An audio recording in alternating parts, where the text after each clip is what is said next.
Chris, what's the most amount of money you've made in a single month selling on Amazon? Straight to the money question. Well, we did over $100,000 on Amazon Australia alone.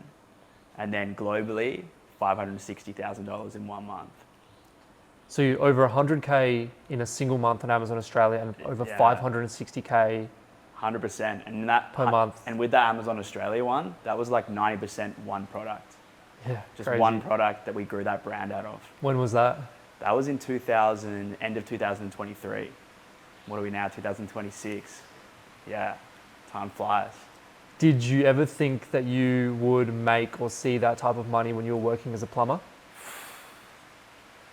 I don't think I ever sort of thought about seeing that sort of money come through in a month. Like, it definitely changed my whole perspective on money. Like, seeing numbers come through, like, you know, that's my yearly wage times 5, times 6. How much was profit out of the 106K, out of the 560K? Well, we normally run around 30% profit margins on average. So, you know, you work out that 560,000, what's that work out to be? About 160,000? Is that quick math? Or is that bad? About 180,000 profit. Pretty hectic. That was like some surreal times because obviously we've been building and we had goals set out. We had goals that we wanted to achieve. And then to hit that sort of figure with one brand, like from Amazon, like selling online. And like you said, like, did I ever think about that money as a plumber? Yeah. No, definitely not. Like, that didn't even cross my mind. When I was younger, did not cross my mind, whatever. Like, at all, I mean. And like, yeah, like I said, seeing those sort of numbers changed my whole perspective of like what I could do and what we could achieve. Wow, so $106,000 in a single month on Amazon Australia, $560,000 selling globally. What other countries were you selling in at the time? So at the time, we were selling to Amazon Australia. That rain is crazy. It is coming down. Storm's coming in. Yeah. So we were selling USA, Canada, and Australia. They were the 3 countries we were selling when we did that big number. We obviously did sell in Europe as well, but I think we may have not launched in Europe at that stage. At that stage, we were just in the 3 main countries. And yeah, obviously Amazon Australia growing so fast, Canada growing so fast, and the US is like the big dog. That's like where where the big money is, but it's not always like the best marketplace. Mm-hmm. So take me back to the beginning.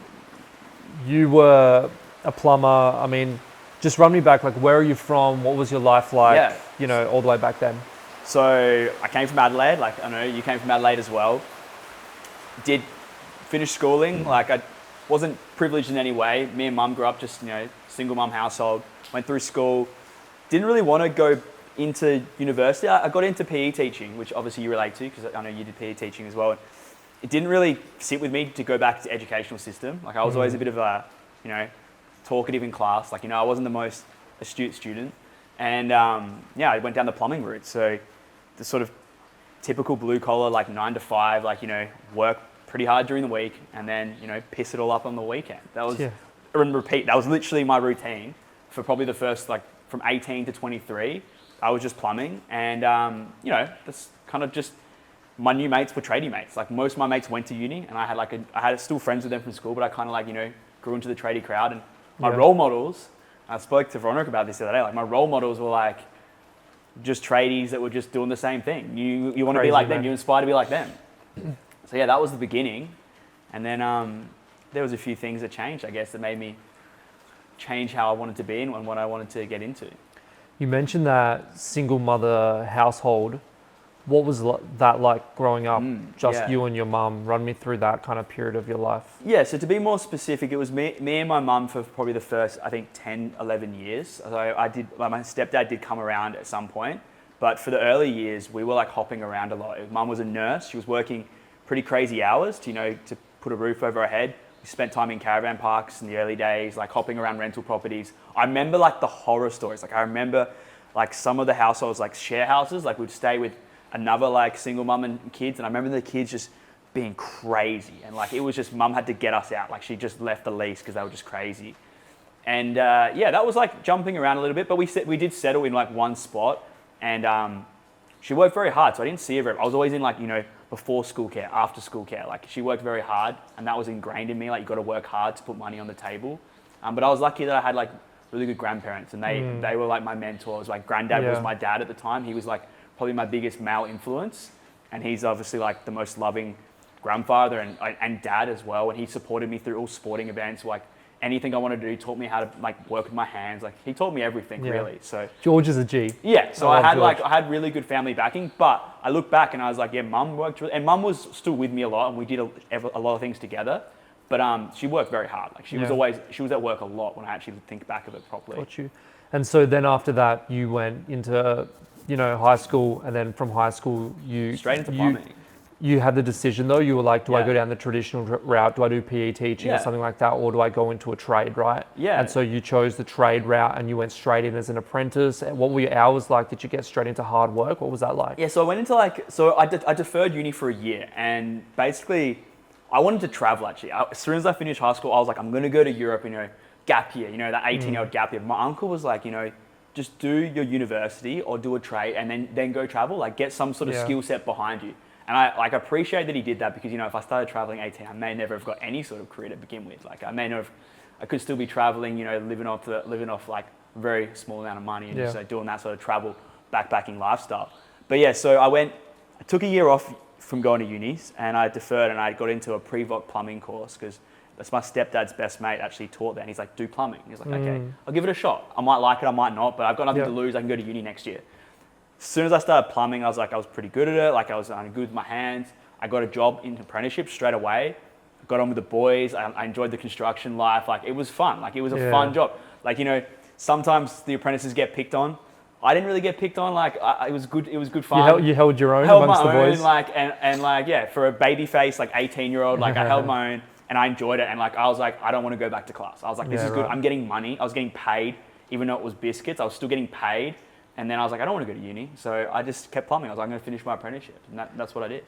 And if someone met you back then, how do you think they would describe you? Oh, wow. I was wild. Like, wild. That's the word, wild. I would say loose is probably the best word. Like, you were a bit of a loose unit. Yeah. And I think that, I generally think that came back to a little bit of some of the tradie mentality as well. Like being like the loosest person on the work. Having the best story to tell on the Monday morning was like a thing.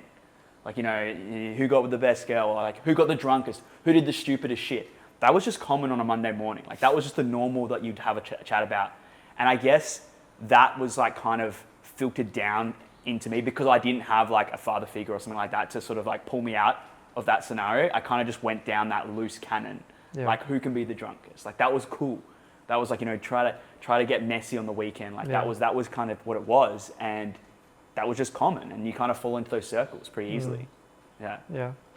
And then, to get out of that kind of tradie life, the very traditional route, like what was it that finally shifted directions for you in a completely 360 way, right? Very not the ordinary from where you're from, the people you're hanging out with, small town Adelaide, blue collar, tradie, like what was it that changed the direction in your life? Well, I can say straight away it didn't happen overnight. It wasn't like a moment like that and then I changed. There was a time, there was a point, I can pinpoint what happened. Like I lost my license DUI.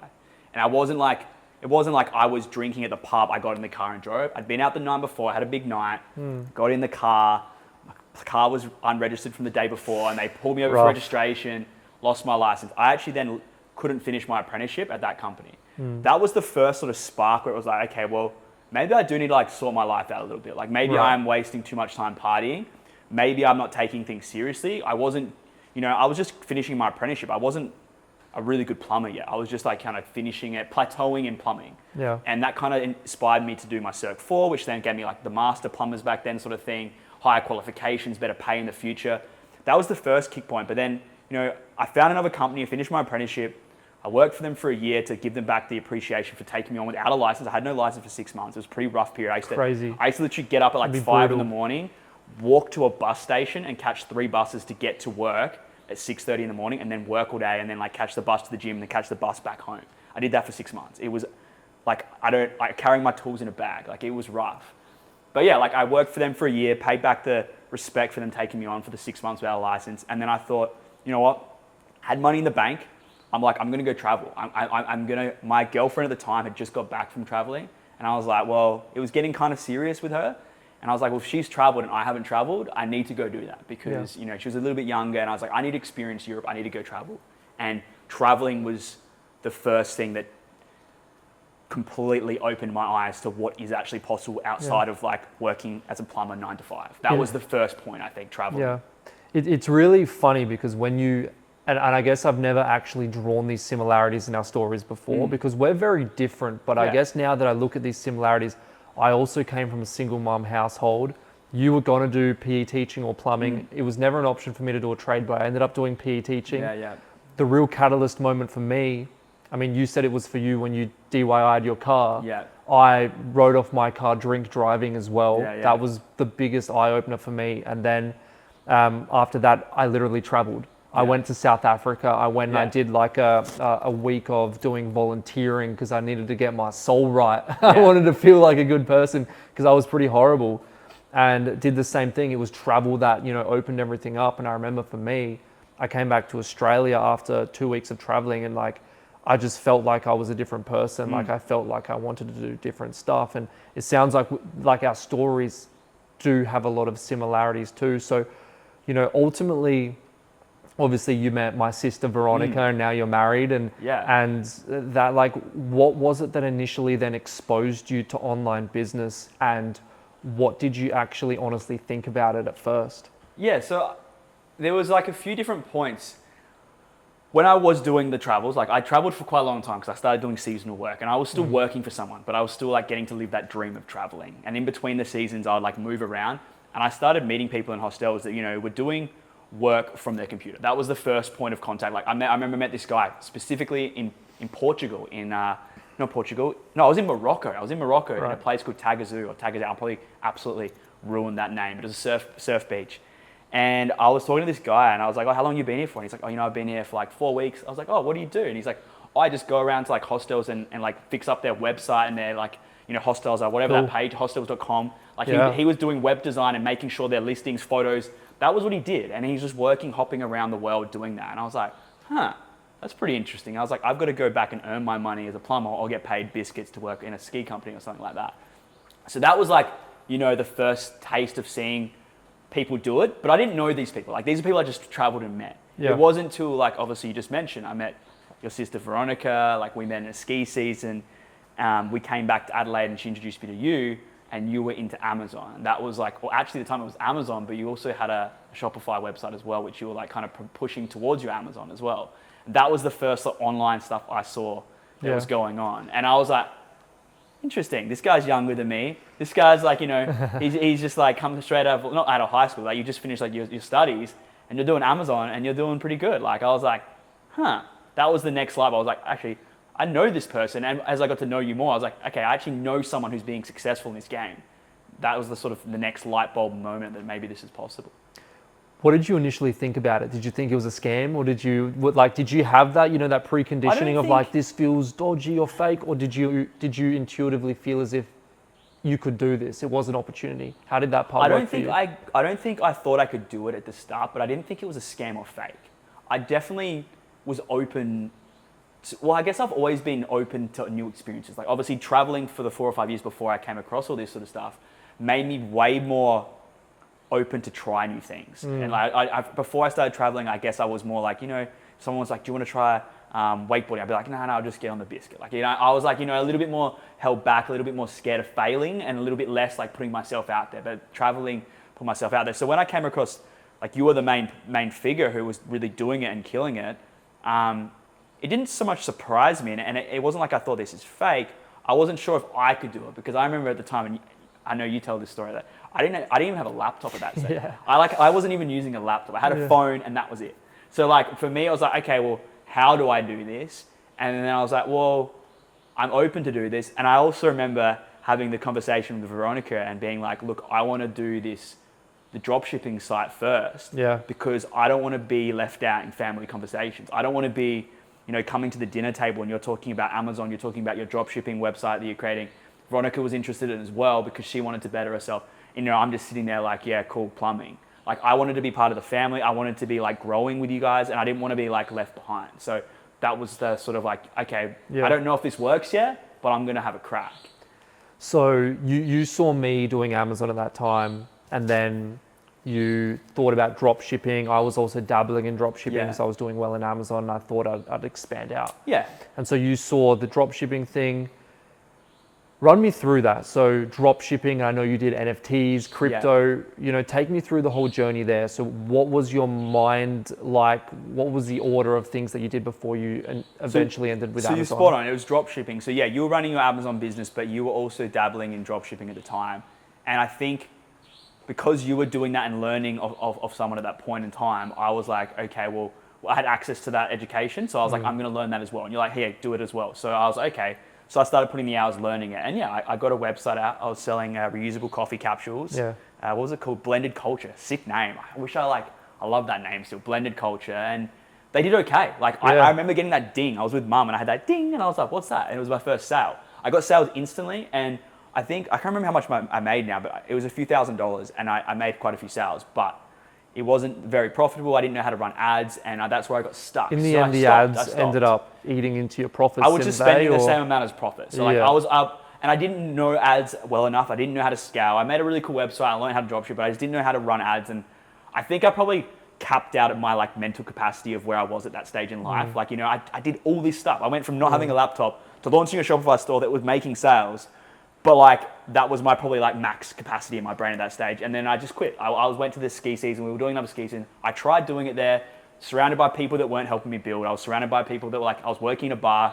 And I was like, nah, this is getting too hard. I'm not making any money. And instead of learning how to do ads, I kind of quit. And the ads were hard. The ads are still hard today. Yeah. Facebook ads are hard.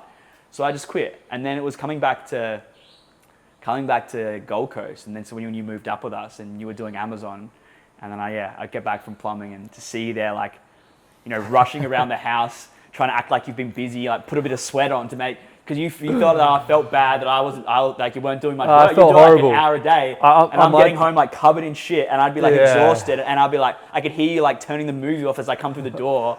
And I don't know, watching Gladiator or something, and I'd be and I was never Star Wars, I was Revenge never of the Sith. jealous or upset with you, but you felt that way because you felt almost you needed to be doing work. I'm just gonna clarify the story because it's hilarious. Yeah. So when I quit my job as a PE teacher, I moved to the Gold Coast. I then moved in with Chris and my sister Veronica. They had an apartment that was very cheap, beachfront, surfers paradise. 3-bedroom. It was heaps of space. It was very cheap because there was they could demolish the building at any point, so they could evict you very quickly. That's the reason it was cheap. And so I moved in effortlessly, and I was running my Amazon FBA business, my first one, and it was doing really well. It was doing over 30,000 USD a month on complete autopilot. It was different days back then. This is in USA, and I had no work to do, and I had full freedom, no work to do. I was working probably 2-3 hours a week. Yeah. And Chris was working every single day, 6 a.m. till 6 p.m, plumbing, coming home covered in shit. And I would literally get the biggest anxiety attack when you were coming home because I'm I haven't done anything today. My business has made me $300 or $400, $500 some days. And I felt guilty almost because I wasn't working at all. Do you know what? But I was making so much money. That period in time definitely was an influence into me wanting to get into it because I could see the difference in lifestyle. Yeah. I'm working my ass off for $1,100 a week or whatever, and you're doing 1/10 the amount of work, and you're getting paid, and living you had the freedom. And because in the back of my mind, I wanted to travel again. I wanted to go back overseas. I was I can't keep doing plumbing without restricting the lifestyle I want to have.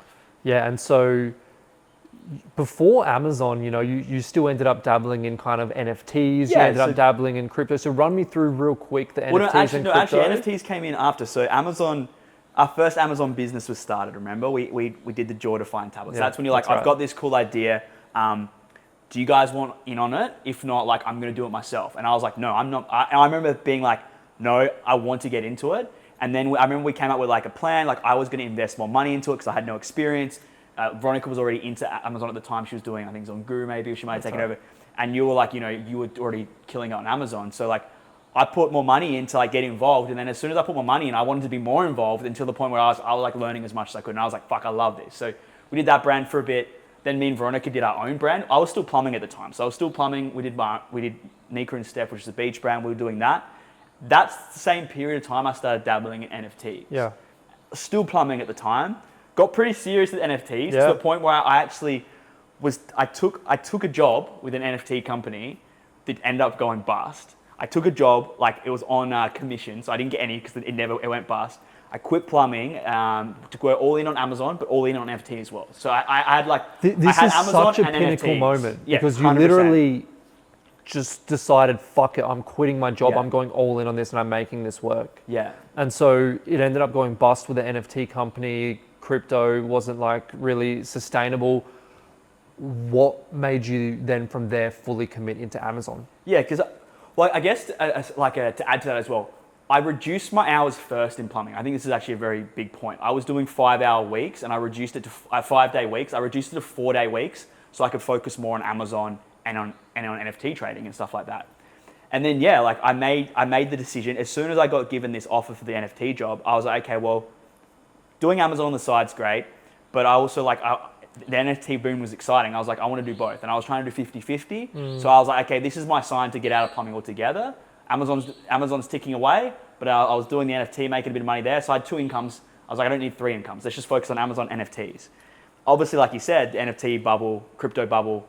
I think a week after I quit my job, it went down. It just dropped, and like I lost like $20,000-$30,000 in that bubble because. So when I say lost, I had to pull money out because I had to put that into Amazon instead. So I was like, all right.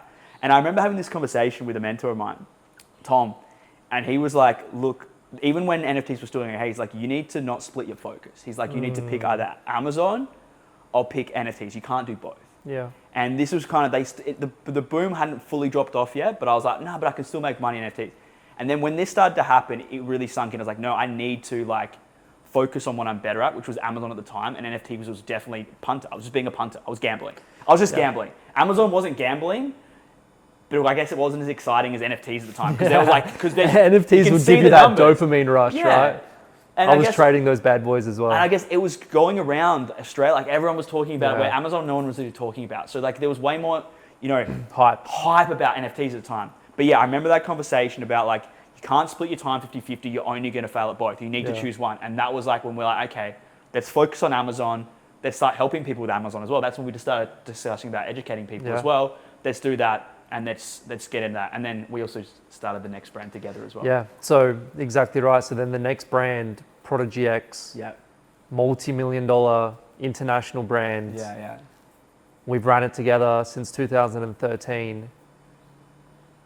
We've done so much. Run the audience through, how did you start with Prodigy X? How did we partner? How did we build that brand into multi-millions? Yeah, Prodigy X honestly has been like, it's everything I kind of dreamed of doing. Like when you were doing your company, I remember, I don't know if you remember these conversations, but I remember being like, I would love to be in, when I was doing, because we were doing Nika and Steph, but it wasn't as successful as one of your businesses at the time, the Golden Nature at the time. And I was like, I'd love to be into that, like where our business at the time was. I was like, I want to be at that stage so I can run it and grow it. I really was excited about growing a business to that capacity. And Nika and Steph was doing okay. We were selling products. We had a few things come up. When Prodigy X started and you started that to begin with and it started to take off, but you could see that you needed help and that we had the skill set and capabilities to come help you out. So we jumped on board very early on as that took off. Like I think it was in the first month or so, like of that starting. That was like what I wanted to do. Like I was like, okay, where can I give you my best skill set? Where can I help out? Where can I grow as a person and implement that into Prodigy X? And that's what happened. Like we jumped on board. I took away a shitload of your work that so you could focus on other parts of the business, and we just scaled it together in that way. Like you can only scale so much by yourself before you need other people's input, other people's help, because businesses grow fast and they have challenges, and you need people to go through those challenges with together. And we've gone through a lot of challenges, like a lot of fun times, a lot of hard times as well. And the three of us have persisted through those and just continued to grow Prodigy to where it is today. We've got over 10 products in the product range, and it's a great fun brand. I generally love the brand, and I'm excited to launch new brands as well. But that has been like a really massive growth curve as well, going from plumbing, just working for someone else, to having the ambition to work on my own thing. And some people fizzle out for 6 months. We're in Bali. We meet people all the time that are like, I've got this crazy idea. And then you see them 6 months later, they're on to another crazy idea. You see them again, another crazy idea. Not many people see things through. Like 1 year max sometimes. We've been in that 3.5, 4 years now, and with 2 companies. So it's it's a testament to us. And I just I love doing both. And I think it's great to see us. And we're going to keep doing this for many years. Yeah. And right before this video, before we started recording, you literally told me as a note, because now you're mainly involved in the day-to-day management of Prodigy X, growing the business. You've done a phenomenal job. And you told me right before this, hey, we're now fully out of Amazon USA, completely out. We're not selling a single product in Amazon USA anymore. Point. Why did you decide to not sell Prodigy X products in Amazon USA, and what marketplaces are you selling in, and why? Yeah, so there's a big, I guess, for anyone listening and wanting to know, like, there is a bit of a catch with Amazon USA. There is, don't get me wrong, massive amount of money in Amazon USA, like some crazy numbers over there, but you're competing with a lot of people that have a lot of money. Like it's like big dogs out there, and it's cutthroat. So you have to get everything right. And even when we've got everything right, to maintain that level, it's like you got to keep putting every cent basically back into the company. It's really hard to take profits, I think, in USA without, like, consistently for years on years. I say this all the time. Amazon USA is the most competitive e-commerce online business platform in the world.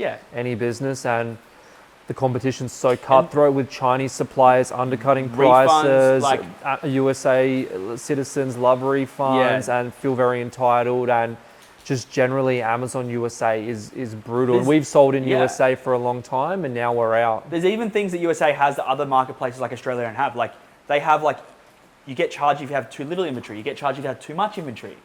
It's like, come on, give me a break over there. But like, so yeah, USA, like, obviously we smashed it there. We made a lot of money over there as well. Don't get me wrong. Like, we did well there. But we saw that the energy we were putting into Amazon USA was 80% of what our business was doing.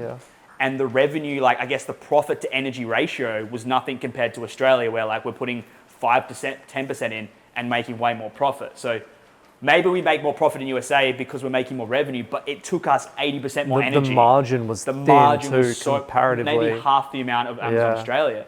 And we were like, umming and ahhing what we do, because, every time we think, we can get back in there, and we give it a crack, and then we once again waste so much time. Like, time is so important. Your time is worth so much money.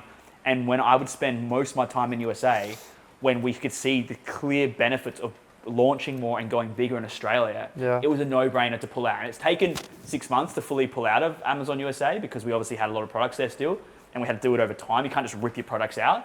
But we're out. I said to you, I hadn't told you yet. We're fully out of USA. We have no more expenses coming out of there. No more. We're not making any more money there.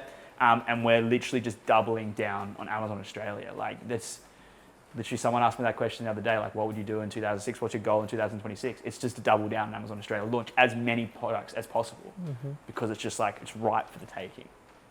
It's exciting. I know you're excited about it as well. I am. But I want to know now, we've just gone over your entire journey from single parent hold, single mum, all the way through to, your high schooling, and then blue collar, traditional route, not knowing what to do, figuring it out, partying, blowing all your money on the weekends, to then traveling, to then, meeting your wife, and then you've mentioned, that you saw me, but you also had several mentors, and, trying different things, taking the plunge and quitting your job as a plumber, to going all in on NFTs, that crumbling after a week, and then going all in on Amazon and making it work, and then coming out with a multi-7-figure Amazon business. It's insane. So tell me, how does your life look like now? How's it changed? It's fucking amazing. Like, like, my life is good. Like, recently we moved back to Australia. Well, actually, the real word is we chose to move back to Australia, and we moved into a small place called... And you say we, you and Veronica? Me and my wife, and then the new addition. So we had our first son 8 weeks ago, and when we're choosing where to live, we decided we wanted somewhere that was peaceful, like close to shops, like easily walk aroundable, nice beaches, and we've found a nice place in the northern rivers of New South Wales, and just a beautiful, peaceful spot, so calm. I know you visited, and you're like, it's so relaxing, a different energy there. And but that's after 3 years of traveling. Yeah, like that's three. We spent almost. We actually sold all our stuff in the house. Well, you were there, and we were like, we're out of here, and we sold everything. And this is when Amazon were like, Amazon was really peaking, and we did a ski season in France. Then we traveled Europe, and we met up with you in Europe. We were growing the business while we were in Europe. I remember that was fun times as well. We were traveling around. I remember launching the Recovery Pro when we were in like Portugal. We were in. I remember this so clearly. Game. We were in Porto. Porto, in yeah. Our little, we had a little townhouse, and we literally launched our Prodigy X Recovery Pro, and that product freaking took off. And then fast. we went to the Porto game, and I remember I've got a picture of me holding up the Porto. Yeah, that was cool. So we traveled there, and then we went to Asia. We went to Bali, and then Bali. I was reminiscing how we started we were doing a revamp of Conquer. Like back then, we were doing the rejig Conquer. We started that, which then took another year to finish. After we were we'll knock it out in 6 weeks in Bali. Like a year later, we revamped the whole of Conquer, and then we went back to Bali. We went between Adelaide. So with our last 3 years, we've actually been traveling quite a lot, which is one of the main benefits of being an Amazon seller. Like Amazon FBA, everything's fulfilled for you by Amazon. We store our products in Amazon, and that is just literally the biggest perk, is that you can travel. And why I wanted to get into e-commerce and online space was to be able to go all over the world and just still make money. No longer be tied to a job in one location. So life now is Northern New South Wales. My son's 8 weeks old. I've come over here to come see you for a couple of days and hang out and talk business and plan for the future. And it's been 24 hours, and I'm missing the little bugger so much. But the amount of time I get to have with him, at the moment when Veronica's sleeping in the mornings, because obviously she's breastfeeding, she's doing a lot as a mum. I get 3 or 4 hours with him in the morning to look after him, and I watch everyone and all the other tradies go to work, and I generally feel so grateful that I took the leap and had the support, and that we met and we worked together, because I get to do exactly what I wanted. That's spend time with my family, spend time with my little boy, and that's the greatest accomplishment. We've achieved so much in business, but being able to then give back and actually spend time is what's worth all that money, all that hard work, 100%. Final question. Yeah. If there's someone in your position, stuck working as a plumber, working as a tradie, working any job at all that isn't fulfilling them and giving them that freedom life, and they're at that same crossroads where you were at, where you saw it, you saw the tangibility of this online business, you saw that it was real, you saw the opportunity, what would you say directly to them? When I hear this question, there's so many things that always pop up, take action, learn more. But you know what, the more I think about it, it took me a long time to actually get out of plumbing and to learn this stuff. It took a lot of trial and error and seeing people and meeting people. But I think actually making sure you're surrounded by the right people. I think that's a huge thing. Trying to find people that are interested in something you want to do, to learn off of them, or find mentors. Like I said earlier when we were talking, I didn't really have a father figure, so I didn't have anyone to mentor me in that way. Didn't have anyone close, other than my granddad, but he wasn't into building businesses. I think if you want to get out of your 9 to 5, you need to find people that are already doing it and learn from them, or surround yourself with people that you can start feeling and seeing what's happening. Because if you don't have that, and what will happen is your friends will hold you back. And I love all my friends to bits, and I know you went through similar stuff. I can never just cut them because I like them and I still have fun with them, but they do restrict how quickly you grow. They restrict your learning capacity. They restrict your talking about things, because you don't want to talk about things that people aren't interested in. But if you can find a crew, 1 or 2 people that are interested, or a mentor who's already done everything, that is, I think, one of the biggest ways out of your normal day-to-day life. You need to have someone that you can trust, that you can look up to, that you can see it working for. You were doing it. I could see it was working. I had you around me. Tom was another guy who I talked to. I could see how he got out of it. I could see that it works. You need to see that the system works, and you can't do that if you're in your same friendship group and you're in the same stable place. You need to actually have discomfort. You need to step out of your comfort zone and meet new people and try new things, and that's how you get out. That's I think the best thing to get people out. Very powerful. That's a wrap. Let's do it. So as always, a reminder, your future self is counting on you. I'll see you in the next video. Peace.